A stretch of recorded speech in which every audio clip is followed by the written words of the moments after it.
Pozdrav dragi prijatelji, evo ova 5 noža, od toga su 2 Damaskusa, idu za brzi brod. Šta u ovom video zapisu želim reći? Pazite, svako pakovanje prodaje proizvod, de facto to svi mi znamo, ali pakovanje govori o vašoj ozbiljnosti, vašoj posvećenosti prema radu. Pakovanje govori o tome koliko je taj proizvod zaista dobar i zaista kvalitetan. To je isto važno. S druge strane, ovde želim reći da ne mora svaki nož da ima fotrolu. Može da ima kartonski zaštitnik za sečiva, koji je naravno kompatibilan sa drškama. S druge strane, kao što vidite, ovde mora da ima i specifikaciju.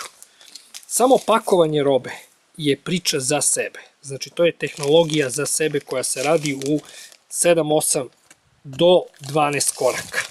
Nekada budu i 5, oprostite, nekada budu i 15 koraka. Nije lak put od sirovine preko izrade proizvoda do pakovanja. Taj put je jako težak i ja sam toga svestan. Ali treba voditi računa takođe kažem o pakovanju. Ja ne volim da kupim samo nož koji nije lepo zapakovan, koji nema neke svoje tehničke karakteristike ili bilo koji rezni alat. To je mnogo važno. Drugo, kao što vidite, svi naši noževi, impa noževi, pored toga što su zaštićeni uljem, su i samolepljivom folijom zaštićeni. Evo vidi se ovde, evo imate ovde i na ovom nožu. Znači i drška i sečivo, sve komplet. Pa pored kako se zove, te samolepljive folije, odnosno nakon te samolepljive folije, oprostite, tek ide vakuumiranje, ide pakovanje i sve ostalo. Ostalo još nalepnice da se stave, te nalepnice su u izradi i to će biti komplet od početka do kraja. Eto, toliko za sada, pozdrav od Milana Impe, a s druge strane evo da pogledate što radi makaze. Ovo su vam Impa makaze, biće jedne frizerske, ove će biti frizerske, ove dve će biti krojačke. S i C čelik je u pitanju, drške neće biti od čelika. Ja to ne volim. Hoću od drveta, to do sada niko nije radio.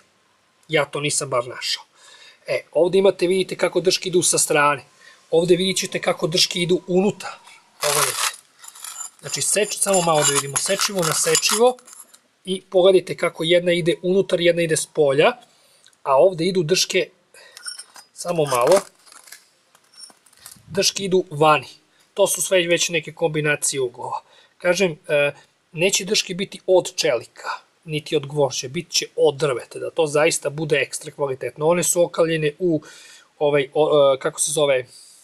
u zejtinu, vrlo lepo su otkovane, idu na brušenje i sve ostalo, pa ćemo vidjeti.